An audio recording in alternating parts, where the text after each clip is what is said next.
Hello, in front of me I've got Pulsar ZywOo. In this video I'll show you how to connect it to PC.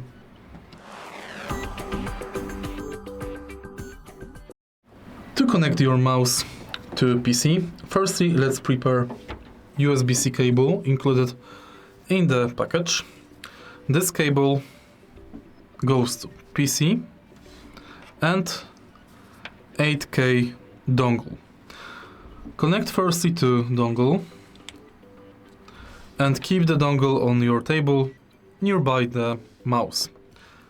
Now connect the cable to PC. Turn the mouse on and it's done. Mouse is now connected.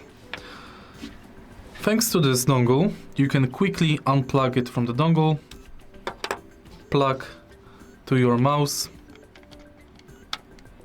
to simultaneously use and charge.